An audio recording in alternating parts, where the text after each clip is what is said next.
首先，你看对面这个钢球爬虫，你是爬虫野马，你第一回合出啥呀？你告诉我你第一回合出啥？我就不太可能爬虫野马开。不，他有的时候没得选，有的时候没得选，因为我要的是这个剑齿虎。你就告诉我你第一回合出啥？那肯定就只能出湖光了吧？哦，你还算，那你这个还是有救的，比我强好吧？我经常想出长空，我也出了湖光，没清杂呀，这个没有。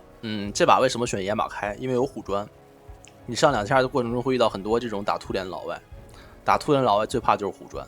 虎砖既可以扛线，又可以一炮一个，不管是什么湖光呀、钢球呀，还是什么，都可以一炮一个。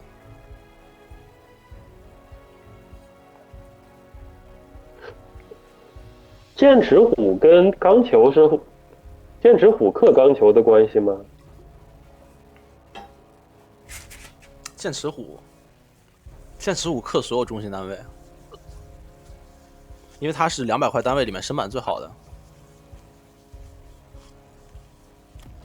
至于你说钢球1打1能吸赢剑齿虎，那是因为没有杂兵啊，你要考虑肯定要铺杂兵啊，杂兵这个是我这一套最牛逼的地方啊！我操，把这个缩小点。你看我第一回合这个摆位，我把2队野马摆在了外侧，因为这个野马它做不了主力，所以野马的作用就是为了防止对面偷家，所以摆在外侧。正面的话就靠这个湖光，第一回我没打赢是因为他有钢球海，我打不过，这个没关系。第2回合虎来了就不一样了。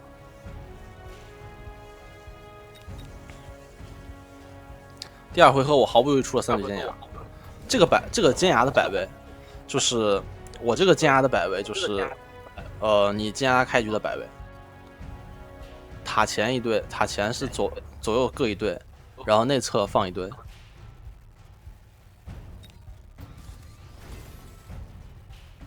打钢球我的是一般会前置这个尖牙。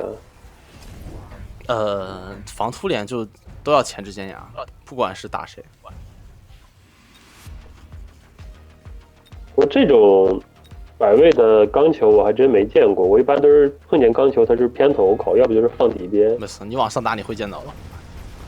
你看剑齿虎一炮一个钢球吗？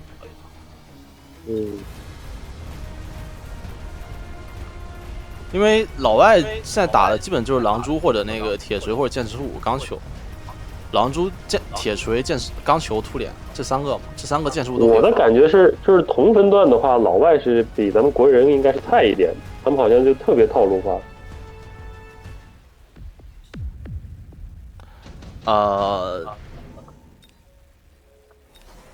就我打1800的国人，我会打特别久，但打老外他基本就。那是因为国人在凹阵地啊，老外在打进攻啊。但是你不是想上2200吗？你想上2200的话，你面对的是世界前50的对手呀。但是老外就不是那个感觉了。2174渡劫失败，你不是给鲨鱼上肩找鲨鱼去？你渡劫失败找我干嘛？补清杂，然后就是打钢球，对吧？你看我这里干了一件事情，靠坚持火打钢球。你看我这里干了一件事情，叫给湖光拉射成卖野马，然后直接3个湖光。为什么？因为我打到这回我知道对面就肯定玩湖光海了，毕竟我有2队野马在，他不可能出其他东西跟我对，所以我也直接反手湖光海。我直接确实，就是这会儿的野马已经是经验了。对，这会儿野马没用，必须卖的。因为我的尖牙数量也补起来了，即使他出蜜蜂的话，我也不太怕。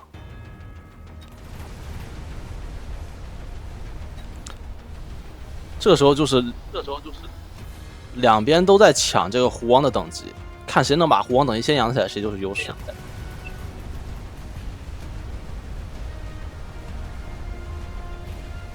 然后他这里先知大家出来了，依靠一个先知，然后获得胜利。他还拿了一个增程堡垒，这个时候我就要知道，打到后面我要想办法去考虑防堡垒的事情。但是他为了这个增程堡垒放弃了科技专家，那他在经验上面就会吃一点亏。说错了，在那个经济上面就会吃一点亏。然后这里我放了一个蜜蜂，想去偷他的弱侧，结果变成了小丑。他又补了一只先知。对。OK， 你会发现这个时候我在外侧补了一对爬虫，为什么呢？因为打到这个节点，他不太可能在我边角位再放兵了。就他的正面部队是湖光，湖光是一个他的这一套阵容是前压阵地战，没有快速破塔能力，所以说他在我边角位放兵是没有意义的。那这个时候我就可以考虑我的杂兵可以全局去扑。正常来讲，这个位置杂兵如果他突脸的话是不着急扑的，他在这里放兵你再补，因为你在这个位置补多了，他这里放一队爬虫能勾你两队的这个尖牙就不太好。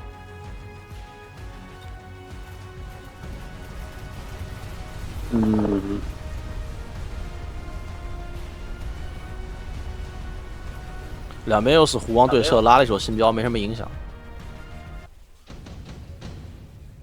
又被干烂了，因为偷家没偷到嘛。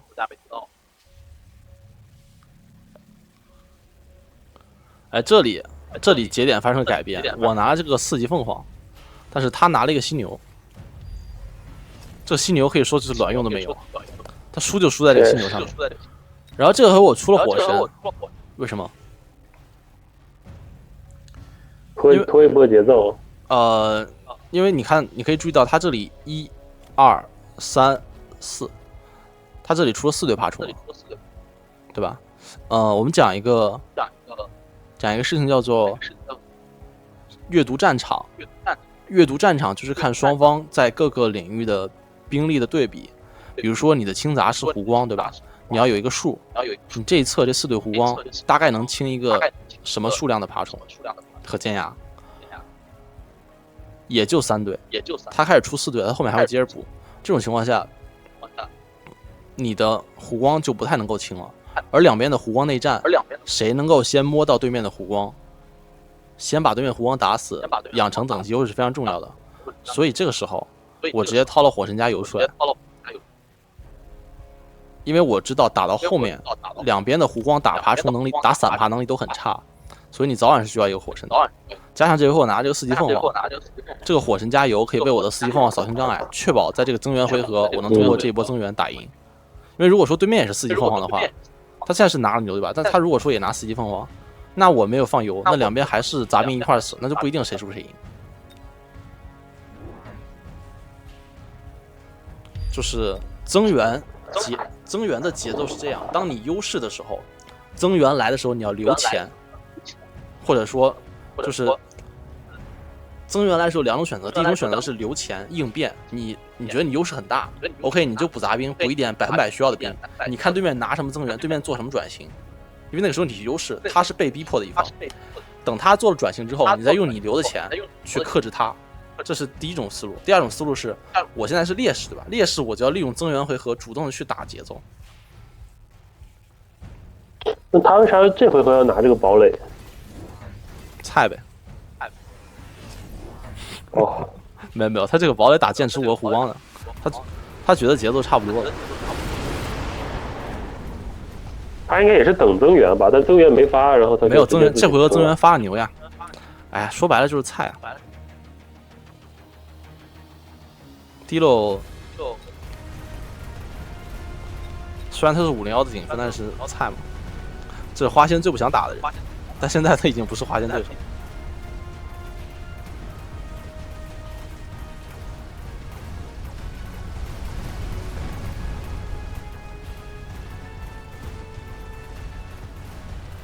你看我这边优势还是非常小。但是我通过这个4级凤凰，这边湖光起了等级。你看这边湖光升了4个级，这回合打完，他湖光也升了4个级，相当于没打。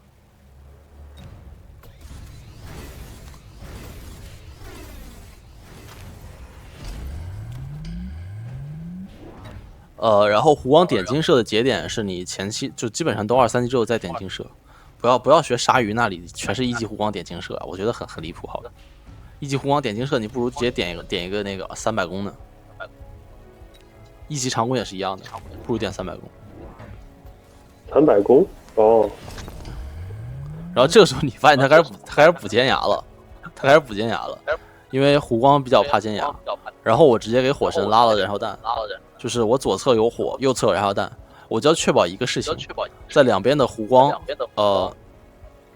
我是湖光凤凰，他是湖光先知嘛，实际上都是一个轻杂加一个单体，就两边的这个攻坚对射的时候，我要确保我在杂兵和轻杂上面永远是优势，而这个时候他的堡垒就显得没什么卵用。你说这堡垒有什么用呢？他扛又扛不住，对吧？这个节点的一级堡垒，甚至我感觉连湖光都点得动。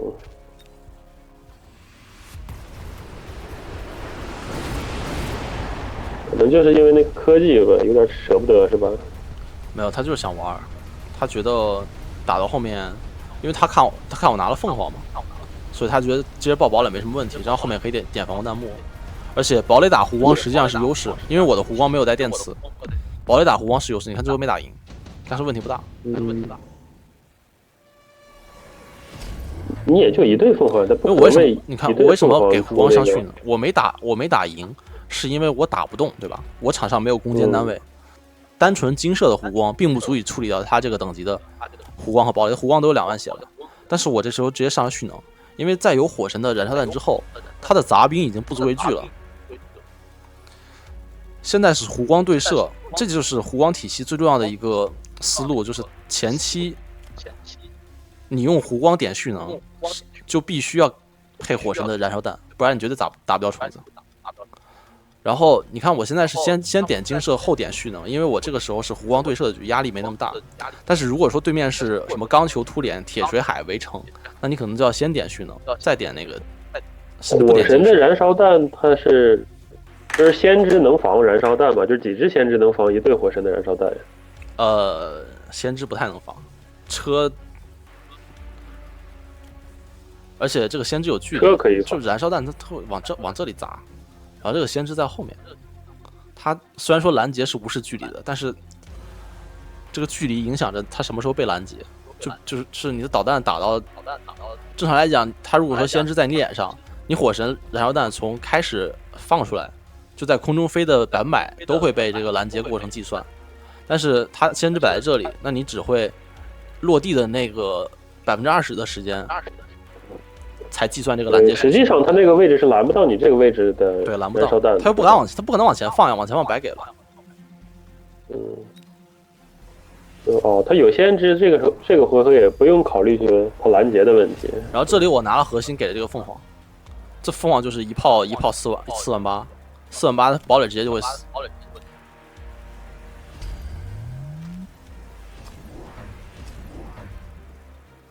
然后你会发现，刚才这里冒了一个尖牙，不知道你看到没有？打到7回合了，我还是在补杂兵。就是防守是非常依赖杂兵的。阵地战后期，如果说也不是防守吧，就每个阵容对2200分以上的选手来说，杂兵是一个必须的一环。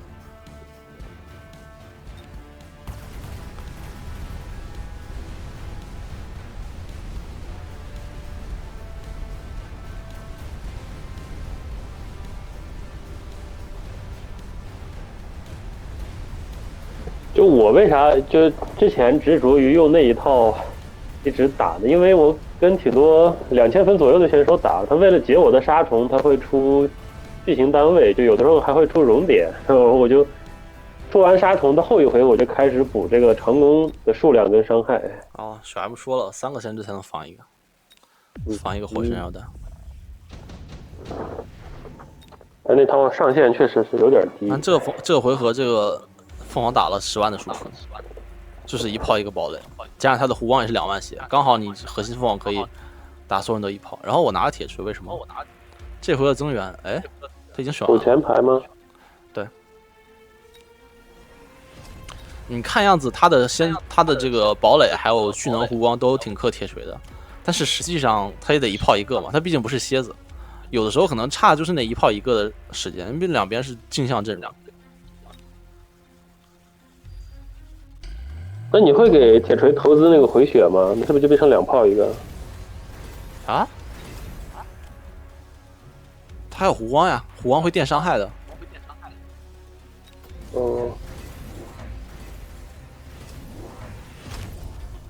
OK， 这个时候你发现我给火神升了射程，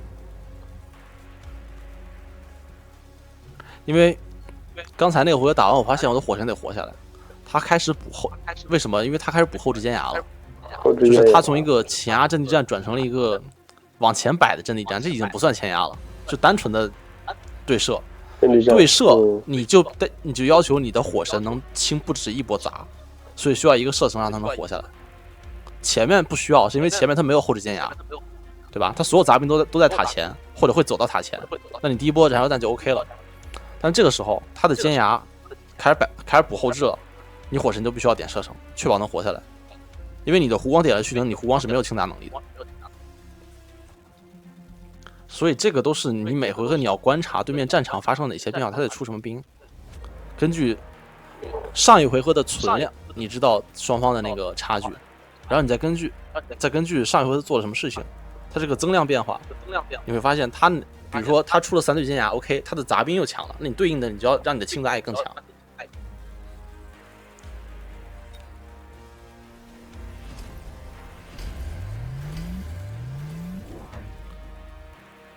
然后这个时候，因为我预判到了他要出杀虫，所以我直接给我的凤凰拉了蓄能，确保他杀虫不管从哪边过来，我这个蓄能凤凰2炮就是大概16000嘛，可以，因为光靠弧光的话还是差一点的，我这个蓄能凤凰都可以把杀虫截住。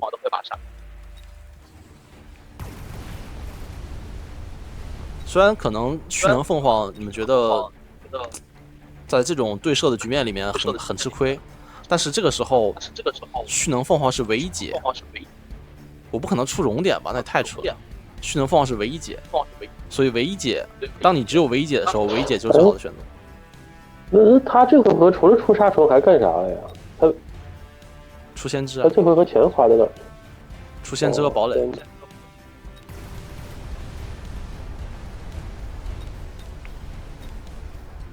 你看，被我截住了。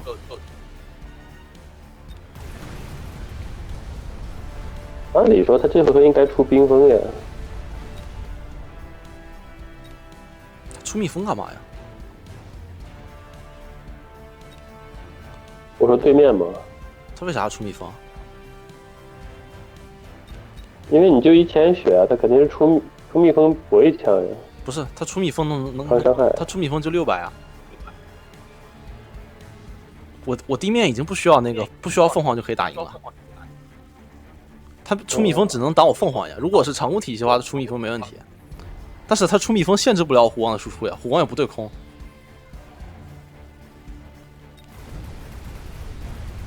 因为你看我这个凤凰才打了1万的输出，我根本不是靠凤凰赢的，我就是火神弧光一生把它打穿了。所以他出蜜蜂没有意义。蜜蜂是用来斩杀熔点、凤凰和长弓的，有对空能力的单位才会被蜜蜂干扰。我都没对空，他蜜蜂能干扰个啥？他蜜蜂只能扣600血，他扣600血，我下一回给弧光拉个防空不就完事了？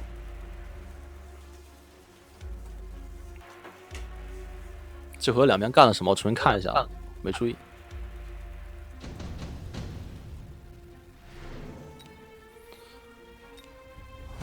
慢一点，不会都放弃了吧？哦，我拿了抗干扰模块，他拿了盾。哎，我为啥拿抗干扰模块？哦，对面有先知电磁，所以我拿了抗干扰模块，没啥毛病。他这个盾杀虫想用来干我，然后我毫不犹豫直接给凤凰拉了高速。我看到那个盾，我就知道这个1级凤凰已经不顶用了。啊，油不用说啊，油肯定是要铺的，无非就是你铺哪边，铺哪边你看选一边铺嘛。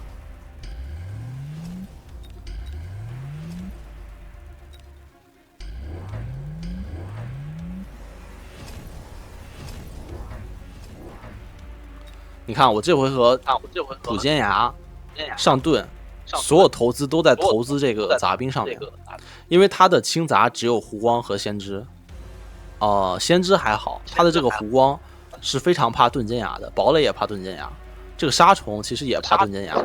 正常来讲，杀虫突袭，你尖牙爬虫一块死了，他可以接着钻地接着突嘛，但是你上了盾尖牙之后，他就下不去了，他第一波死不了。我在第9回合。有2000经济的时候，我把全部的出兵位置都给了尖牙，因为这个时候轻杂是他的短板，你出兵一定要出在对面的那个最短的那块木板上面。然后我拉了一个高速，把这个凤凰挪过来，因为这回有这个盾，我左边这个1级的凤凰肯定解不掉，他还可以上钢板，他这是没上钢板，他如果上钢板的话，他就是30万血，所以我把这个凤凰。另一对凤凰呢？你直接卖了吗？另一对凤凰，哎，去哪里了？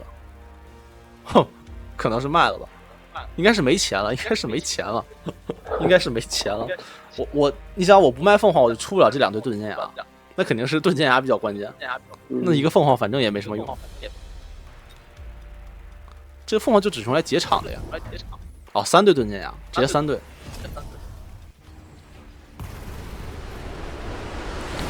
打到这个阶段，你发现他的杂兵过不了火，他其他兵又射不过我的弧光，这就是我为什么能赢。这一套弧光体系成长性很强，你只要等级养起来，他出什么都不怕。我的防守思路，除非在没得选的时候，不然我会打得贪一点。因为打得贪一点的这个阵容，每一把都可以是一样的，每一把都是那个公式，是比较适合来教的。那我有的时候可能选择对攻，有的时候可能选择那个一些小节奏来防，但那种东西教不了呀，对吧？那种东西每一把和每一把都不一样，怎么教呢？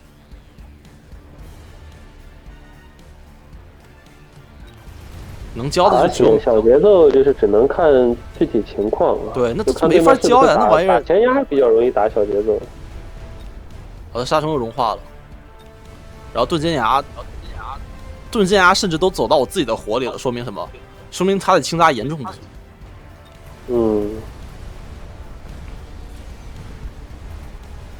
然后被我弧光射烂了。虽然说他的这个先知有电磁，但是我弧光有等级，我这弧光25000血，他先知要打个3、4炮才能打死一个，3、4炮的时间足够我其他弧光把他干死。其实每一回合你们最后打下来都是7、7、8、8因为两边阵容就半斤八两呀，两边阵容不长得几乎差不多嘛，可只能7、7、8、8呀。对面也是501的那个队员呀，就是在那个501算是最强的几个人之一，只是我风格比较克他而已。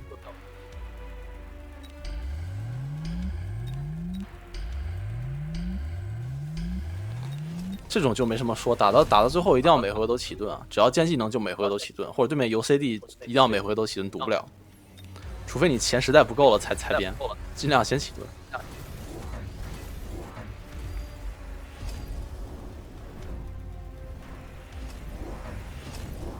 这个时候滴漏也发现了，他也发现了我的盾剑牙他解不掉，所以他也上了火神的射程。就是弧光打到后面是一定要上火神的。因为所有的顶分选手见弧光都会疯狂的爆杂兵，他知道批量杂兵弧光处理不了，那你就火神来反手把它处理掉。然后这回我干了一件很骚的事情，你看左边，我把这个凤凰挪到他脸上了，因为这边是有电磁加油的，我这个飞弹就算砸不下去破不了盾，我这个凤凰也会把盾破掉，所以这边。凤凰破完盾之后，油会把他杂兵全烧掉。那他场下所有兵，我凤凰都能一炮一个呀。我这一炮已经6万了，谁能扛得住？哦，对，打到后期就是这种意想不到的破盾效果特别好，就像你第一回合斩杀我那次。你看这个堡垒都一炮被干没，他左边直接就穿了。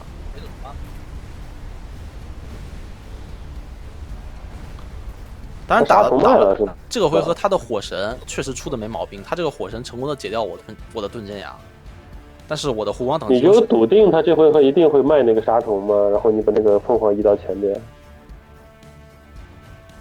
他不卖也没关系啊。他杀虫不是他不卖的话，他杀虫也在他这边全死光了，杀虫活着呗。我弧光也不是没输出呀，弧光只是打得慢。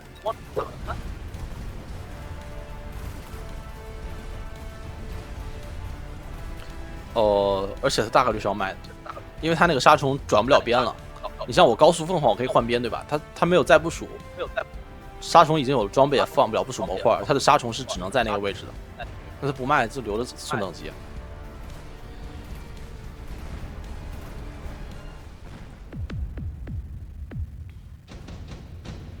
这回合打完就血赚。这个时候他这个阵容的问题就出现了，他所有兵都在脸上，就特别怕你的这个凤凰的顶线。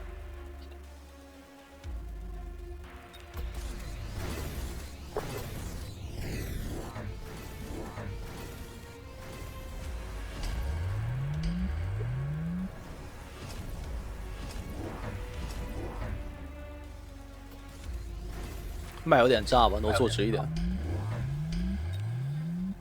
这回合我们干了什么？不好意思，我重新切一下，我忘了。你放了一堆拦截器。哦，对。装甲给谁了？哦，2级火神。这拦截器是预判对面会起那个燃烧弹吗？没有呀，蓝先知的呀。他不是电磁先知吗？你看他这个先知多少钱啊？这个先知是那个450、900加300，1200加上那个400，这个是不是400，600，就是1800，我用600蓝器给他搬了呀。我这个胡王超人也就是有点问题，残局打不过这个电磁先知嘛，毕竟人有电磁我没有，那我直接蓝器拉满，他电磁先知就白给了呀。没了电磁先知，他凭什么跟我打？而且先知还可以破盾，就是先知打剑牙的这个盾也很快的，毕竟一次是2发，他火神又活不下来。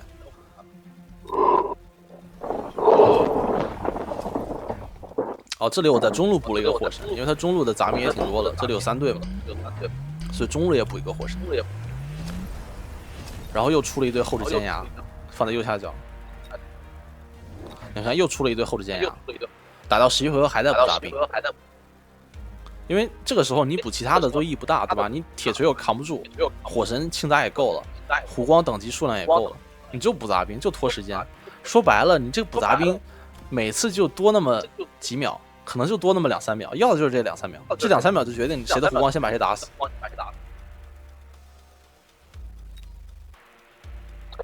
有钱都补杂兵。那打暴雨有必要补这么多杂兵吗？比如说两边是暴雨阵容的。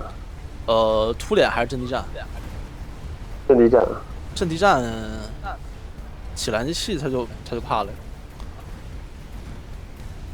然后这个回合我这个后置剑牙一补，拦截器一起，他就直接融化了，这不是在5开的局面了。